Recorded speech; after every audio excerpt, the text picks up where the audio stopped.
What's up guys, welcome back to another video, and actually welcome to my first video with the Canon R6. I just picked it up, just upgraded. I can't wait to take this footage into Premiere and play around with the color grading and stuff like that. But in this video I'm actually going to be talking about my old camera, the Canon 80D, and I just upgraded from that after using it for the past 2 years. I can honestly say that I've loved using this camera. I kind of consider it my first camera even though I had a T2i before it, but this is the camera that I really did my first big video projects on. I started my first YouTube channel with this camera, did my first 3 music videos, and I did a lot of other projects that really just helped me learn more about filmmaking in general. When I upgraded from the T2i, I instantly noticed the difference. The main 2 features that I started using immediately were the flip out screen for vlogging and making videos like this, and the video time-lapse feature. So I think you guys will get a lot out of those 2 features as well, but let's go a little bit more in depth with the Canon 80D. Now I'm not a photographer, so I'm just gonna be going over the video features. But this camera is gonna be for somebody who wants to start taking video work more serious or is gonna start a YouTube channel. The camera body is $1,000, but it looks like you can get one used for about $600 or $700. I'll throw the specs up on the screen for you guys, but I mostly wanna focus on what it's like using the camera and the results that you get from it. The 80D gives you 60 FPS at 1080p, which is actually perfect for starting out. 1080p still looks really good today, and if you're doing it for YouTube, I feel like most people don't even watch their YouTube videos in 4K. 4K looks beautiful, but it makes things a lot slower, either when you're streaming video or when you're editing video especially.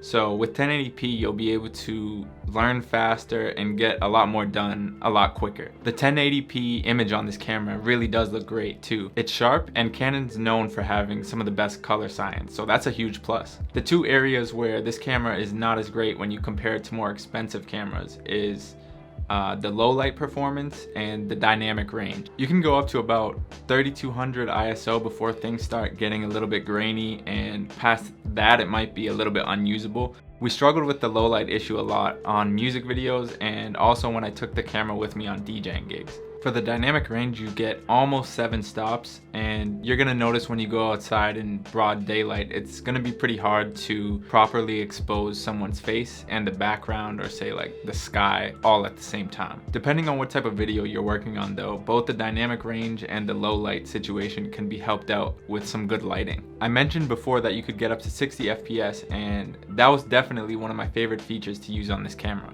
If you're working in a 24 FPS timeline, which is the standard for cinematic video, then you can slow down your 60 FPS footage all the way down to 40%. If you watch a lot of filmmaking videos, you hear a lot about 120 FPS and how everybody loves using that. But personally, I never really needed more than 60 FPS on any of the projects that I shot. A lot of times, depending on the edit, I wouldn't even slow down all the way to 40%. I would go to 60 or 45%. So if you can go down to 40%, you should be good with that right there. Another feature that I loved using that I mentioned before also was the video time-lapse mode. I mostly used video time-lapse mode for setting up my DJing gear when I was at an event. It's really easy to set up and adjust the settings, and then you just put the camera down on a tripod and you're good to go. Another cool thing you can do is connect to your phone wirelessly, and then you can view the image from the camera on your phone. I didn't use this feature that much, but it was definitely helpful when I had the camera on an overhead rig or something like that. I'm not gonna go over audio too in depth since I mostly use the Rode VideoMic Pro, but I will give you guys a listen to the Canon 80D's on-camera audio. And for more beginner type projects, it's definitely usable. Right, what we're gonna do is we're gonna give you a choice, right? Dealer's choice.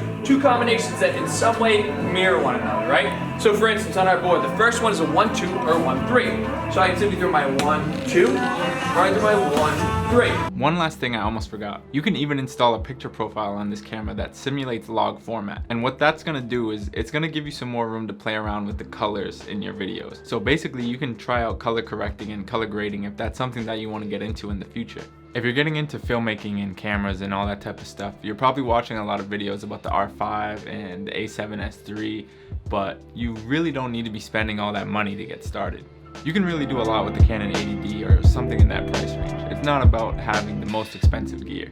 Before I go, I just wanted to update you guys on what I'm going to be doing with this channel. So for now, I'm going to be focusing on content for people that are just getting started in filmmaking. So you're going to see me talk about shooting, talk about affordable gear, talk about editing in Premiere Pro. And as the channel goes on and I learn even more, we'll start getting into some more advanced stuff. So let me know what kind of content you guys would want to see if you're just getting your first camera or just editing your first video. And make sure to hit like and subscribe if you want to see more. But yeah, that's gonna be it for today's video. So I'll see you guys in the next one.